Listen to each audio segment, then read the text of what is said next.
And so I wanted to ask you about being in Serbia.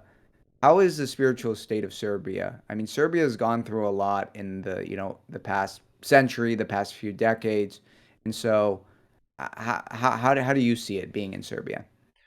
Well, honestly, it's pretty sad. It's not good at all. And I don't think if it's communism or is it secularism or whatever it is, but something is the problem. Uh, Okay. the amount of people that are living liturgically like is miserable. Like it's I think that only few percent of the population are actually Christian, and it's not entirely their fault. I think that church is responsible for it as well, because let me ask you: did you go through catechism? Were you catechized before becoming Orthodox? Yes, I was. And your wife as well, I assume. Yeah. Yeah. Well, we don't do that here at all. We don't have that, like literally at all. All you need to do is to find the number of your priest and say, "Yo, I want to get baptized," and he will be like, "Yeah, sure, come this Friday," and it's done. And there are so many people that in my place that were baptized in my church that I never have seen before prior to their baptism, and I will never see them after their baptism. And I think that's that's sad. That's terrible. And I'm not sure why the church does that. Maybe the church hierarchy assume that since we are Orthodox, we have this rich Orthodox history, therefore we don't need catechism or something. Like I can't figure out why would someone do that. But yeah, it's pretty bad. It's pretty bad. And the only connection to the church that Serbian people have mostly is through the tradition of Slava, where they celebrate the feast day of a certain saint. Uh, and even those Slavas are not Orthodox for the most part. They are usually just excuses to get drunk and talk about politics. Oh So no. yeah, it's. I mean, that's why I'm Orthodox loner at the end of the day. Like some people uh, mentioned, oh, how can you be Orthodox and loner? Well, this is how. I literally feel like I'm living in Babylon. Like the secularism is deep Oh, in Serbia. And at least we still know how many genders there are. Like we are not that far gone, but yeah. it's pretty bad. Yeah. I think that's really important to know that ultimately, if you're following Christ, no matter where you're at, there is going to be some amount of loneliness to it because like no matter what empire, like even if you're in the Byzantine Empire, it's like all these things still exist of people in it for the wrong reason, and like ultimately people who are taking their faith really seriously are going to be a minority. But I think on that specific issue, I think that the issue is in America too, because ultimately the catechism should be by the parents. Is like, yes, there should be, Sunday school. In America, it's, some are good, some are bad. Some, like, if you hear a lot of atheist experiences, normally they leave because they heard something ridiculous in Sunday school or something like that. So the same thing kind of exists in America. But that's why I think specifically for people who are Orthodox and taking their faith seriously, is like when you're having kids, you got to be really involved in their life. Is like you can't just expect someone else or the church or school to teach them everything. Is like it's really important that the parents are catechizing their children. And I think, Serbia's in a, unique situation, still kind of recovering from communism, where it was illegal to go to church.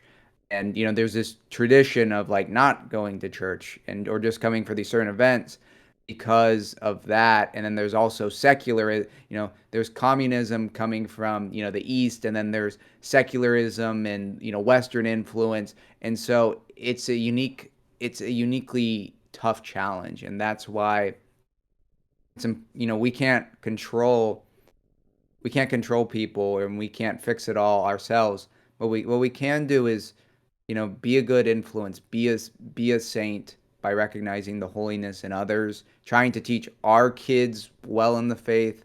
And yeah, it is it it that's a very unique challenge. And I'm sorry that um, you're going through that, where it's like you're in this Orthodox country, but and it's like it seems like everything should be better because it's a country that has been Orthodox, but at the same time, there's a loneliness to it because there's a lot of cultural Christianity where people just go and they get baptized and then they know all this stuff and they believe it, they believe in God, but they're not living it out. They're not taking the faith seriously. Yeah, I That mean, my church is basically full of old people.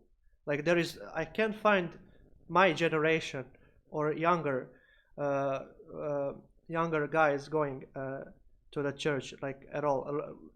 Maybe for the Easter, for the celebrations of holidays, but yeah, other than that, it's pretty sad even to witness that weekly.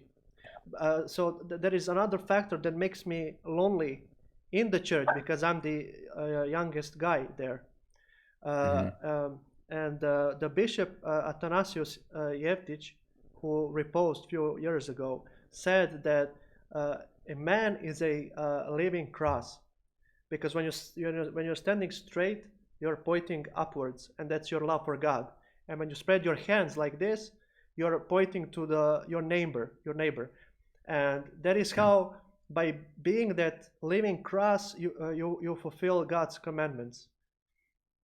But in my church, I'm not seeing that. In my society, I'm not seeing that from the Christians and even those who are calling themselves Christian.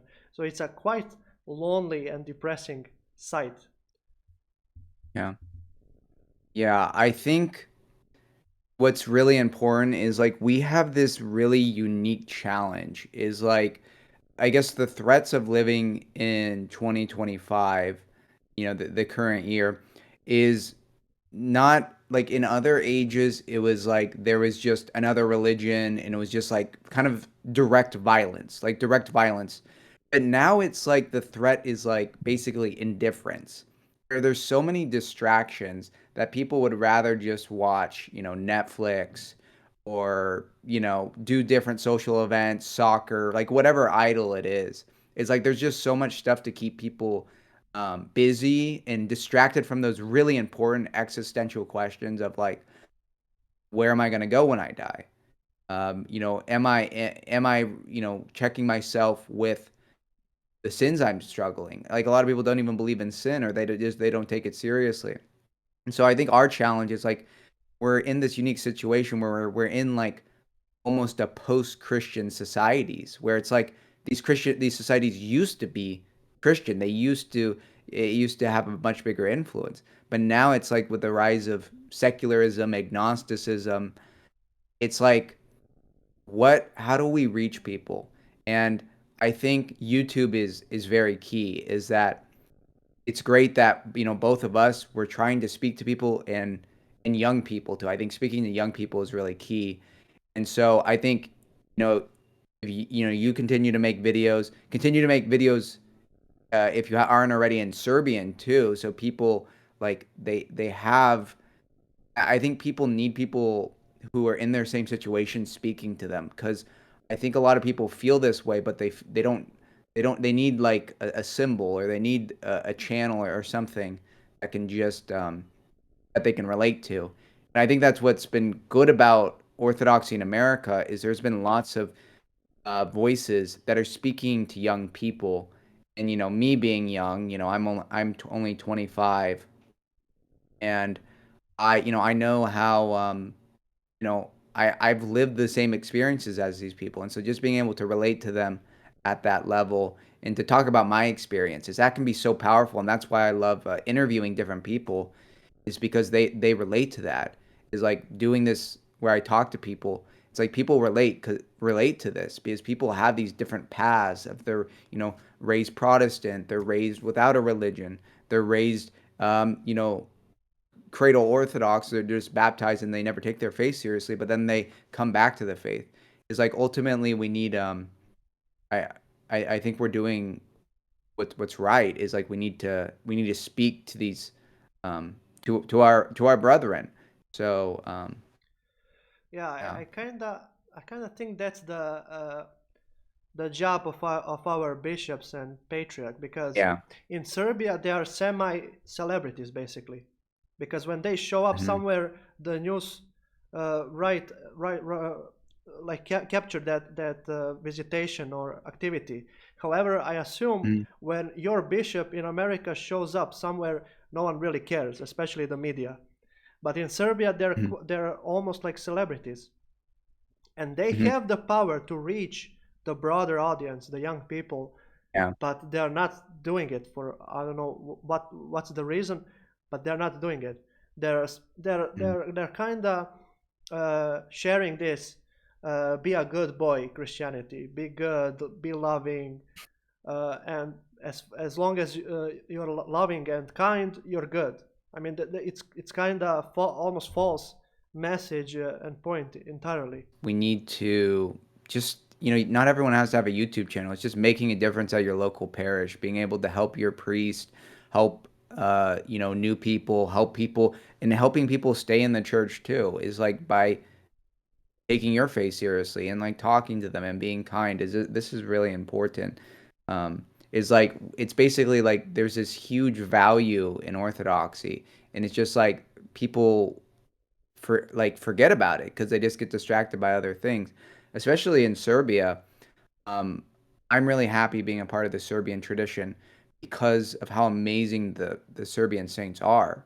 Like Saint Nikolai Velimirovic, his writings are absolutely amazing. The prologue of Orid, which is the lives of the saints, his homilies. I mean, he really is the Serbian Chrysostom. He's an amazing writer.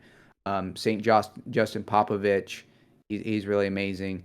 It's just it's just reconnecting with that is like people just need to be aware of this gold mine that Orthodoxy is. And I think that's what's happening in America is Orthodoxy's been an undercurrent. It's been the best kept secret in America, but now people are really finding out about it and they're participating. And so, um, there is challenges, there's opportunity. So Yeah, I mean, exciting.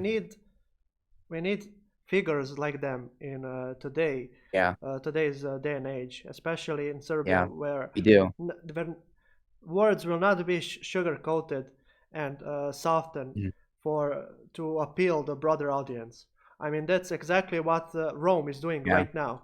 They're being so soft. exactly. They're being so they're sugarcoating their entire religion so much that they're accepting LGBT population, uh, pro- Yeah. gay processions in Saint Mm. Peter's. They Yeah. even made, if I'm not mistaken, a dedicated spaces in the Vatican library for Muslims to pray if they need to. Like the Yeah. Vatican II is basically that. We are all Yeah. God's children. We just need to be good boys. We just need to be happy. We just need to have a good conscience, and we shall be saved ultimately. I mean that's the false message. If you read Saint Justin Popovic, you'll see that he is pretty sharp, pretty critical of heresies, Exactly. especially papism and Protestantism. And I don't think because the politics is another factor why today hierarchs will not speak like that, because they don't want to offend the Catholics and Protestants, Protestant population, and maybe even presidents of another country. Because, as I said, they are almost semi-celebrities here, and they are involved in politics a lot. While Yeah. your bishop, I guess, has nothing to do with politics. He is powerless. No one cares about him. No one because you're so small. You're a minority there, Yeah. and that is why Yeah. I appreciate the Orthodoxy is America, because it stayed uh, pure. It stayed independent from the influence of a country, because again, not many people care about you guys. When politics get too involved and people are just trying to sugarcoat Christianity instead of speaking these truths like the saints do, it's like that's what it needs. That's what every America needs, saints. We need good bishops who are going to who are gonna, speak the truth sharply and in love, not just sugar coated Christianity. Yeah, even Saint Yeah. Paisios, who is the most loving person ever, said that we should give this uh, slight uneasiness to those outside the Yeah, church. exactly. Yeah, Yeah. but we are not seeing, at least in my country, I'm not seeing any of it, like none of it, and that's another sad and depressing factor. So it's kind of Yeah. hard to find motivation to be Christian because ultimately you're most likely the only one, especially if you're a younger guy like me. Like Yeah. all you have is the the politics, and you have the grannies in your church, and that's what you're working with it, which is not much. But again, I should be grateful that I have opportunity to just go across the street to my church and Yeah. receive the grace of God. I mean, that's a huge factor, and I should remind myself not to forget that, because I often do. Yeah. And I should not worship my feelings. And even though it's depressing and lonely, I should not uh, blur God uh, by Mhm. focusing too much on my emotions. Yeah. Yeah, that's a great point, is we can speak about these real pains and suffering and aches, but also be grateful to God. Like St. John Chrysostom says, glory to God in all things. Is like that's ultimately, we just need to focus on Christ. Otherwise, just like Peter, we're gonna sink into the ocean. Is there are these real problems that are really scary, but also just keep your eye on Christ, and all you can do is give your best to carry your cross. And at the end of the day, all that matters is what God thinks. Doesn't matter what other people think. It's like God knows your heart, and um, God knows your struggle, and like bringing that struggle to Him and letting Him live in you so you can overcome it. Um, it's difficult. It's difficult to endure it. Yeah, he But who endures till the end will be saved. exactly. Yeah. Well, I really enjoyed this interview. If people have, I would love to do a part two sometime. So Sure. if you're interested, just let me, yeah. And if anyone has any questions or anything you want us to talk about, just comment below, because I think this is really cool. Is like an American convert and then someone in Serbia who has come back to the faith. I would love to do more of these. So if anyone has any questions, maybe we can do this again in the future. But thank you so much. It was a real pleasure. Go subscribe to him, and God bless. Thank you.